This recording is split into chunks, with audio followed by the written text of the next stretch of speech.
What is going on, my broskiis? My name is Toadskii, back again, here to bring you guys yet another One Piece Treasure Cruise video. Back again this month with another treasure map preparation video. So as always, in this video, we're going to be going through the character themselves, which in this situation right here is going to be Kaido. Kaido's first character arriving on One Piece Treasure Cruise Global, so that's very, very exciting. As well as talking about each of the Battle Rush boss stages, and also talking about the intrusion battle, which is going to be against Kaido himself. If you guys don't know what an intrusion battle is, it's the exact same as a couple of the other maps that we've had thus far. When you land on a treasure mode bird, the boss will run across the map and ambush you, and that's the exact same type of thing that is going to be happening within this treasure map. Obviously, guys, if you guys do go on to enjoy the video, make sure to smash the like button down below, as these videos do take a long time to compile together, so the support would be greatly appreciated. But without further ado, let's go ahead and get straight into the video. So let's start this video off with discussing the brand new treasure map character arriving, which is going to be Kaido, the King of Beasts, who is going to be a strength powerhouse driven character, and at max level, at level 99 with his limit break, he has 3,639 health, 1780 attack, and 200 flat recovery, 60 cost, and 5 socket spots. Obviously, after you limit break him, he gets the 5th socket spot. His captain effect at max limit break will boost the attack of driven and powerhouse characters by 2.75, as well as giving those classes a 1.2 times health boost. Not too shabby. And then he boosts his own attack by 3.25. So, you know, very similar sort of styled captain effect like Legend Cavendish, where he focuses more damage on himself compared to the subunits as a captain. But either way, it's not a terrible captain effect comparing to some of the other treasure map units that we have in the game. Now, his special ability is very interesting, maxing out at 13 turns. He will go ahead and remove all beneficial effects on your team, which is quite useful for a lot of different pieces of content. On top of that, he also cuts one enemy's health by 20%, and that bypasses defensive effects, so damage thresholds, damage reduction, barriers. It just bypasses all of that. And then he will boost your entire crew's orbs by 1.5 times and give himself a 3.25 times attack boost. Yes, you've heard that correct. 1.5 times orbs to the entire team, and then Kaido himself gets a 3.25 times attack boost, but it's for a variable amount of turns. Now, it's confusing the way that this is structured, but if you guys listen, it's pretty easy to understand. So the way that it counts how many turns you get this boost for depends on the amount of recovery orbs that you eat during the map before you activate his special. So if you go ahead and eat 3 recovery orbs before you activate his special, you get 3 turns of 3.25 attack and 1.5 times orb boost. And this does have a cap of 6. So after you've consumed 6 meat orbs, this will cap out, and then when you activate the special, you get 6 turns of the boost that he provides. So overall, I think that he's going to be kind of a niche use. He's not going to be used all the time, but I think for treasure maps specifically, he is going to be useful to have. Do not discount how powerful a 3.25 times boost to himself is going to be, as well as giving you a 1.5 times orb boost to the rest of your team. So the rest of your team are going to be doing more damage, but Kaido himself hits like an absolute truck. Now that we've talked about the unit, let's actually get into the boss fight, which is going to be against Kaido. Remember, this is the intrusion battle. So this is the battle that happens during the middle of the treasure map where he invades your actual treasure map run. So stage 3 Kaido, the final boss fight against Kaido. He has 1.2 million health and he gains 120,000 per nav level, and also starts off at 6,200 attack, gaining 310 attack per nav level. His preemptive attack, he will actually give you a 1.3 times chain lock. This actually happens in the previous stage, on stage 2, but with preemptives and everything, it ends up being a 6-turn, 1.3 times chain lock. So that is quite annoying to get around. He also has 99 turns of full immunity, so you cannot poison him, you cannot delay him, and you cannot reduce his defense. Also, at the start of the fight, he starts off with 590,000 health. And that is always going to happen, no matter how much health Kaido has that he gains per nav level. As soon as you enter that final boss room, he'll always have 590,000 health. So that's something to note, but he does revive, so that's the catch there. But every single turn, Kaido will go ahead and give you badly matching orbs, and also removes all of your beneficial buffs that apply damage reducing effects. So he does that every single turn. And then, as I said, when you end up killing him when he has 590,000 health, he fully revives back up to that whatever health threshold he is, depending on your nav level, and he applies 1 turn of damage nullification, which is the shield where he can take no damage, and applies 99 turns of attack up. So definitely having damage nullification is going to be useful right here. So moving on to the suggested team that I have built for you guys in this video today. It is a free-to-play team utilizing Treasure Map Cavendish as your captains, which is going to be quite useful because his special ability changes badly matching orbs into matching orbs. So when you end up getting given those orbs, Cavendish can give you those matching orbs, which helps out significantly.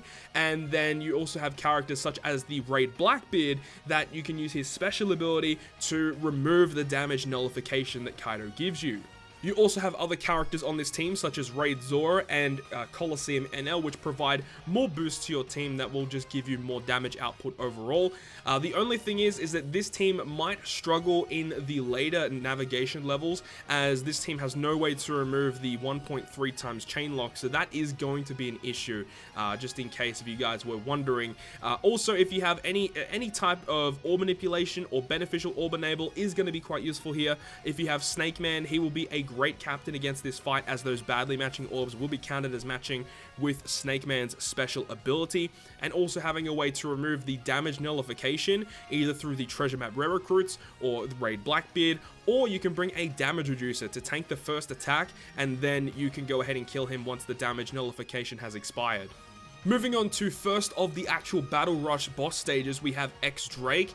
X Drake will have 540,000 health at navigation level 1, gaining 54,000 per nav level, and also has 4,350 attack, gaining 217 per navigation level. His preemptive attack will go ahead and apply 29 turns of delay immunity, so you can still use poison or any defense reduction conditional boost, which is useful to know. And he'll also change all of your orbs into empty orbs, so having a character to manipulate those is going to be useful. Also, he does have a special interrupt. Do not activate any special ability that applies an attack boosting effect, because X Drake will remove all of your beneficial effects and then apply an enrage, which will lower his cooldown and also give himself an attack boost. Additionally, when you kill X Drake, he'll go ahead and deal 0.5 times his attack as damage to your team. So having a damage reducing effect will significantly help against X Drake. So the suggested team that I have for you guys is a slasher-based team utilizing double Colosseum Shiryu. You have sub-units of Colosseum Daifuku, Treasure Map Mihawk, that Fortnite or Colosseum Brownbeard. You can actually replace him out. He doesn't need to be there. You can put any other character that you want. And also Colosseum Tamago, who is probably the most important unit on this team. So the fact that Tamago is really good, right? Because his special ability, when you activate it, he changes empty orbs into matching orbs. So he will guarantee you a full board of orbs, and then at that point, because you have you have 4 Psi or Int orbs, you can activate Colosseum Daifuku to give you a color affinity boost. And then you have your Mihawk for a chain lock, as well as an orb boost. So with this team alone, you can get a lot of different boosts very easily, and this team will just be able to beat it for a pretty extended amount of time. Though you might get to a point where you need a damage reducing special ability, so you can definitely fit that in on this team.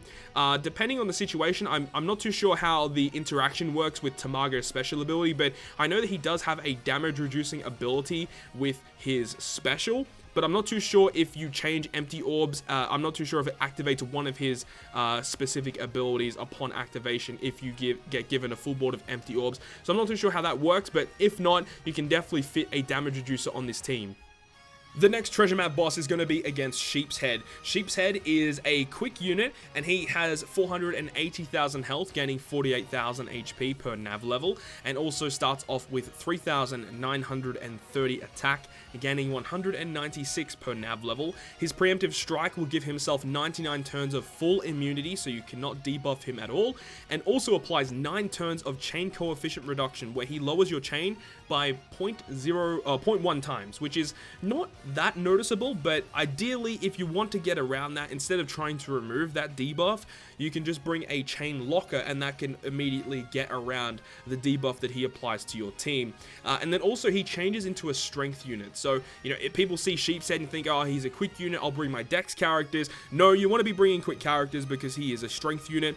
After the first turn of attacks, he's going to apply 4 turns of threshold damage reduction, and also will apply 99 turns of end of turn damage, which is 0.5 times his attack power. And then under 20%, he will go ahead and give you 3 turns of attack down. So ideally, you want to actually just kill him off in the first turn of attacks, and that is very, very easy to do. In terms of the treasure map bosses, Sheepshead is the easiest one in my personal opinion. So moving on to a team that works really well against this guy is a treasure map ace team, utilizing his special with Hancock's special ability and Zoro's special ability. That gives you a full board of matching orbs. You get a 1.75 times type boost, a 2.5 times chain lock, and depending on your health value, you can get a 2 times or a 1.75 times color affinity to your slasher and driven characters, which in this team that I've suggested here, all of the blue units are driven units, so that helps out significantly in giving you extra damage. And as I said, chain locking units is kind of the best way to go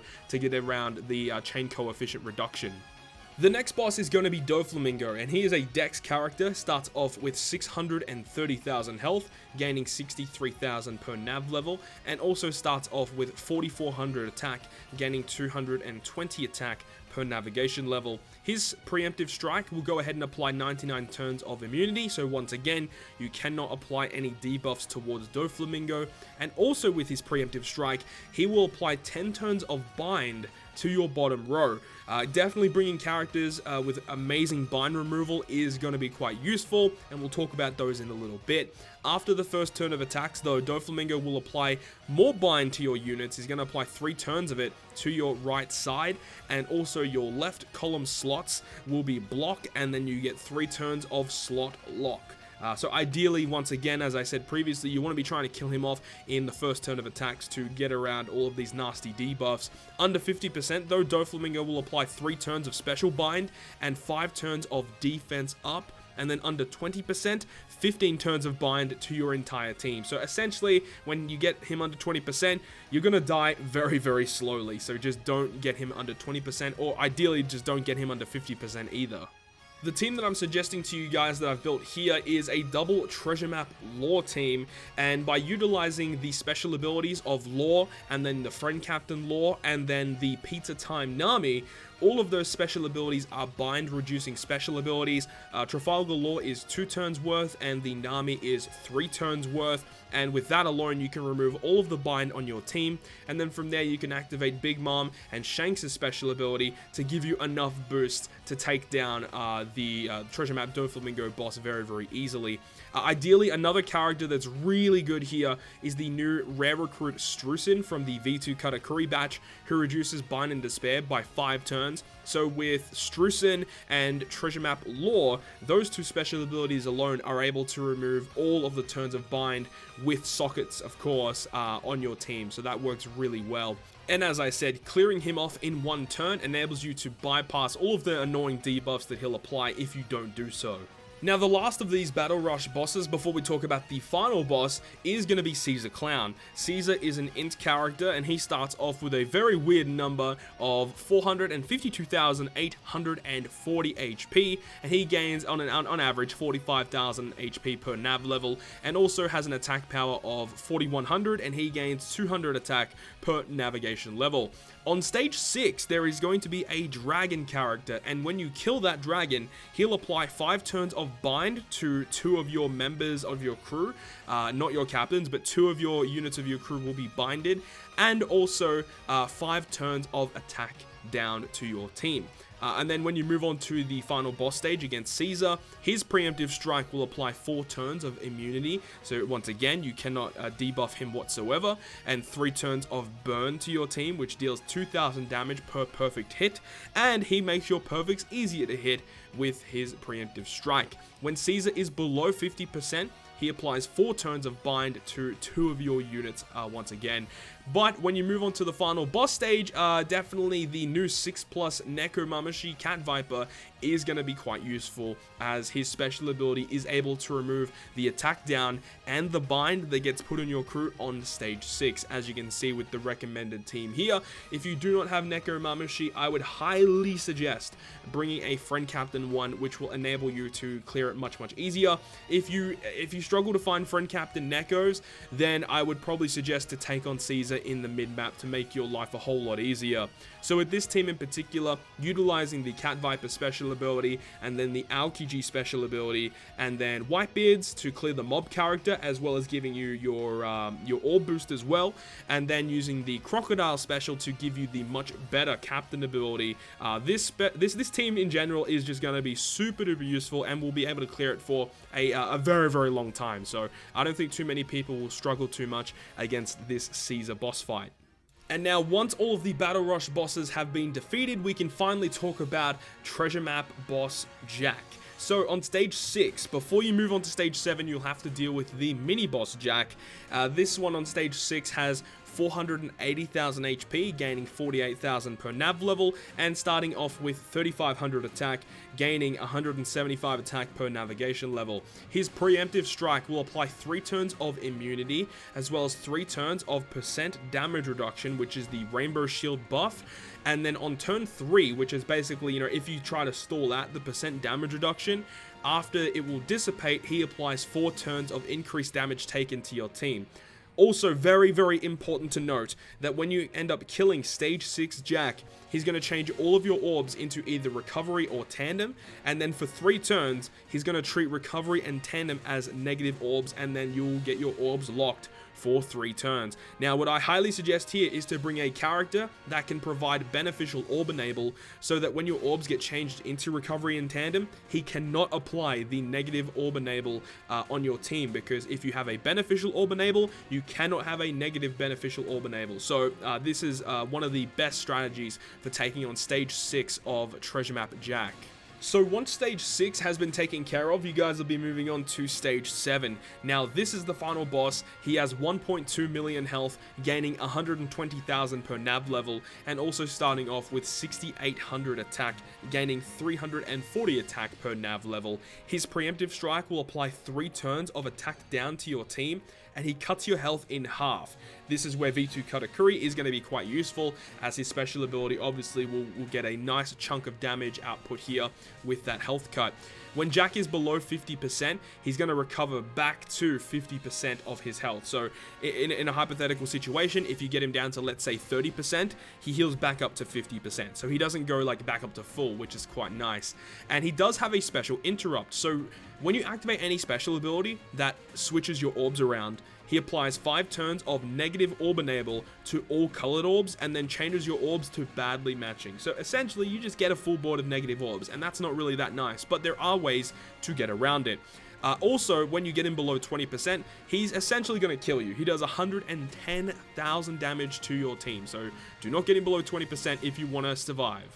So now I can suggest a free-to-play team for you guys that should be able to beat Treasure Map Jack for a reasonable amount of time. So this utilizes a Coliseum Smoothie captain with a friend Snake Man. If you have, Snake Man yourself, then double Snake Man works very, very well for this as well, or double V2 Katakuri also works extremely well.